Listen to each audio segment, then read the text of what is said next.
Bonjour à tous et surtout une très bonne année 2021. Ça faisait pas mal de temps que je faisais pas de vidéo sur mon canal. Donc une des nouvelles résolutions pour cette nouvelle année qui vient de commencer, c'est d'essayer de partager plus d'expérience avec la Model 3, avec ma Model 3 SR+. Comme vous le savez, j'avais choisi ce modèle qui est le modèle de base de la gamme Tesla. Et aujourd'hui, j'ai envie de partager et vous expliquer, vous montrer la nouvelle mise à jour de fin d'année. Comme vous le savez, normalement Tesla fait des mises à jour environ tous les mois, on va dire des petites mises à jour, des petites améliorations avec une fréquence mensuelle plus ou moins, et normalement une fois par an, et surtout à la fin de l'année, Tesla libère une mise à jour un peu plus importante, donc avec des changements un peu plus importants. Cette année, on a eu droit à un renouvellement de l'interface graphique de l'écran. La largeur de cet écran est vraiment... Tesla est en train de poser les bases au niveau de l'interface pour pouvoir vraiment déployer le FSD dans un futur assez proche. Donc c'est vrai qu'il y a eu plein de retards, des promesses non tenues en ce qui concerne les dates de disponibilité, mais je pense que là on est vraiment assez proche d'un système qui va peut-être pas être 100% parfait, mais qui va vraiment permettre de naviguer d'une manière presque autonome. Au niveau de la mise à jour, on est maintenant sur la 2020.48.26. Ça a été la mise à jour, la grosse mise à jour que Tesla fait en fin d'année pour Noël, dans ces eaux-là. Et comme vous pouvez le voir, le premier gros changement, en fait, c'est au niveau des notes de mise à jour. Donc c'est un peu changé au niveau de comment c'est organisé et comment c'est montré. Donc là, on a des menus qui sont un peu différents. Donc on va rentrer dans le vif du sujet tout de suite. Plusieurs jeux ont été ajoutés. La bataille de Polytopia, Cat Quest et le solitaire. Donc bon, celui-là je le connais bien. Les autres, franchement, j'ai pas essayé. Je suis pas trop fan des jeux. Ça m'arrive de temps en temps, mais j'avoue que j'utilise plus Netflix pour regarder des séries quand je recharge ou quand je dois attendre quelque chose ou passer du temps dans la voiture. Les jeux, franchement, avec moi, vous aurez pas trop d'essais parce que c'est pas franchement mon truc. Mais bon, ça pourra changer. J'essaierai plus tard. Donc au niveau des améliorations, c'est surtout sur la visualisation de conduite, ce qui change. Comme vous pouvez le voir, l'écran a été réorganisé. Ce qui a changé, ce qui est pour moi le plus important, parce que je vais pas tout expliquer non plus, c'est le positionnement du compteur de vitesse, qui est plus rapproché, on va dire, du volant. Avant, il était de l'autre côté de l'écran, maintenant il est passé sur le côté gauche. C'est vrai que le chiffre est un peu plus petit, mais il est plus centré, donc je pense qu'on est vraiment maintenant sur une visualisation améliorée par rapport à qu'il n'est pas aussi excentré. Bon, c'est pas non plus comme si on l'avait dans le volant juste derrière, mais je pense que maintenant c'est quand même mieux. Le chiffre est un peu plus petit. Certains disent que c'est un peu gênant dans une visualisation périmétrale, donc quand on focalise pas forcément directement sur le chiffre, mais quand on regarde la route et du coin de l'œil on arrive à voir la vitesse. Moi j'arrive à le faire. Ça me pose pas de problème, honnêtement. Donc après, bon, tout dépend aussi des capacités visuelles de chaque personne. Hein. Maintenant, je pense peut-être on pourrait avoir ce chiffre grandir de nouveau. C'est possible, parce qu'il y a eu pas mal de critiques sur ce point-là. Je vais parler aussi un peu plus au niveau de la taille, de l'augmentation de la taille de cet écran, qui maintenant occupe, je dirais, quasiment 40% de la totalité de l'écran. Et je pense que même si pour les propriétaires de Tesla qui n'ont pas forcément acheté le FSD, donc l'option de conduite autonome, qui n'est pas encore trop au point en Europe, donc je pense pas que ça vaille la peine pour l'instant. Mais on peut voir clairement que Tesla est en train de préparer le logiciel pour accueillir donc cette fonction, qui en principe dans les mois qui viennent et d'après les rumeurs pourrait devenir en fait un abonnement mensuel comme les données. Par contre, au niveau du prix, je pense que ça va être quelque chose qui va être beaucoup plus cher et assez onéreux. Donc il n'y a pas encore d'informations, mais voilà. Le logiciel est en train de se préparer petit à petit, donc avoir beaucoup plus de place pour voir tous les éléments présents sur la route quand l'option de conduite autonome se débarquera.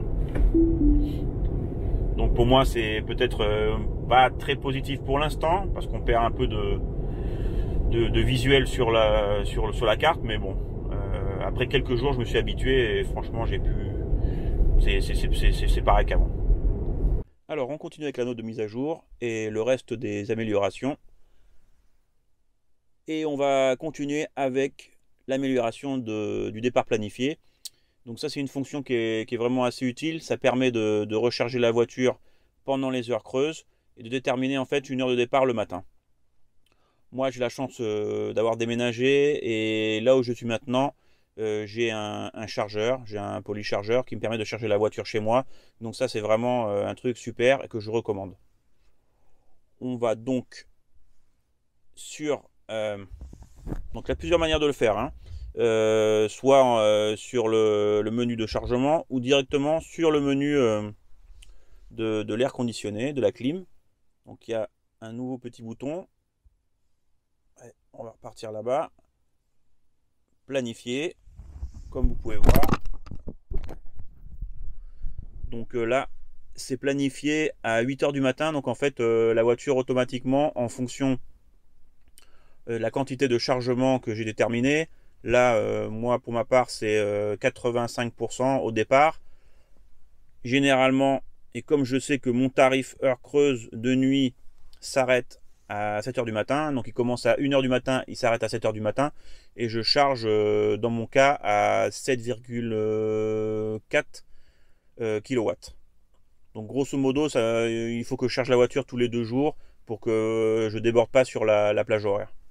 Et donc quand je mets 7 h du matin, la voiture, ce qui est pas mal, c'est qu'elle va être chargée à 7 h du matin. Donc automatiquement, le chargement va commencer en fonction de cette heure de départ.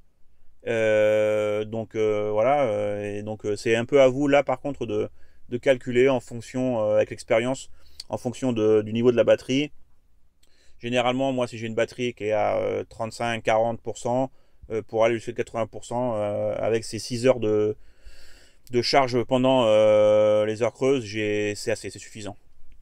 Et donc parce que dans mon cas, je paye pas en fait, j'ai j'ai un tarif spécial avec une compagnie qui me permet justement de charger les voitures électriques entre 1 h du matin et 7 h du matin gratuitement. Donc c'est pour ça que ce paramètre m'intéresse beaucoup. Donc vous avez mis 7 heures, on planifie, et au niveau des paramètres, on choisit si c'est toute la semaine, soit seulement en semaine, pour le préconditionnement et pour les charges en heure creuse. Donc en fait aussi, donc, ce que je vous ai expliqué, c'est les charges en heure creuse. Donc là, effectivement, c'est pour que la voiture charge donc, sur une plage horaire creuse pour économiser, d'accord, pour un tarif préférentiel. Et on a aussi le préconditionnement maintenant qui permet de préchauffer la batterie, chose qui est très important, surtout en hiver.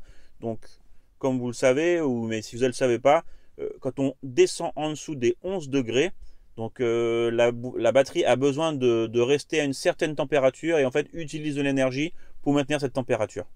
Donc dès qu'on tombe sous les 11 degrés, en hiver on est forcément sous les 11 degrés, donc la batterie va se préchauffer, va se chauffer automatiquement tout seul.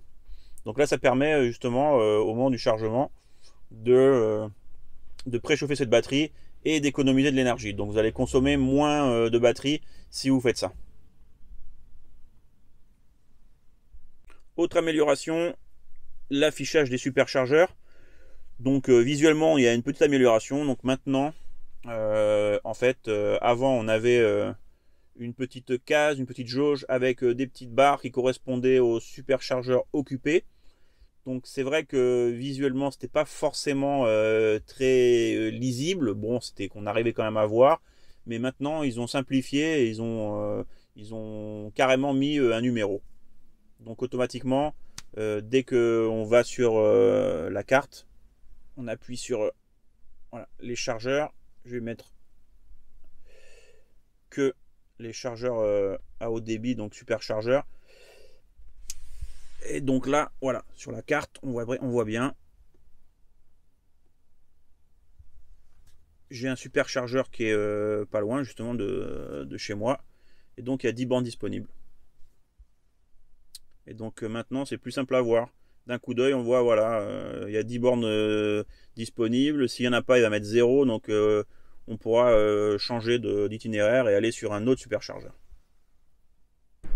Donc voilà, donc c'est terminé pour aujourd'hui. Donc j'espère que vous appréciez la vidéo. Donc j'espère en faire plus dans l'avenir. Donc j'ai pas mal de trucs en tête. Et donc j'en profite surtout, comme vous devez le savoir, le prix de la Model 3 a vraiment baissé cette semaine. Tesla a fait une grosse remise sur la Model 3 et surtout sur la SR+. Donc on est en train de parler de 36 800 € pour la Model 3 SR+, donc c'est vraiment un super prix.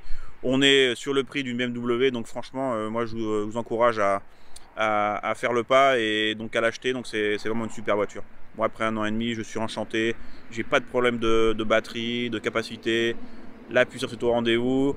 Il y a plein de gens qui m'ont dit ouais, c'est une propulsion. Est-ce que sous la pluie ou par temps compliqué, est-ce qu'il n'y a pas un risque étant donné que c'est une propulsion avec 300 chevaux sur l'essieu arrière? Et franchement, comme j'essaye de le dire, hein, je réponds à tout le monde. Franchement, le contrôle de traction de la Tesla est bluffant, il n'y a aucun souci. J'ai roulé sur quelques centimètres de neige avec des pneus été et franchement, en y allant très doucement, en y allant mollo, il n'y a aucun souci. Donc de ce côté-là, vous pouvez être tranquille. Donc je dirais même que la propulsion c'est plus marrant. Donc si vous avez envie de vous faire plaisir des fois dans des virages, la voiture peut partir avec beaucoup de sécurité. Donc c'est vraiment top. Donc voilà, donc n'hésitez pas à utiliser mon code de parrainage. Comme vous le savez, j'essaie de le mettre dans la description de la vidéo. Utilisez-le. Bon voilà, ça vous fera 1500 km de superchargeur gratuit et pour moi aussi. Donc ça m'encourage à continuer à faire les vidéos. Donc voilà, allez, ciao, bye bye.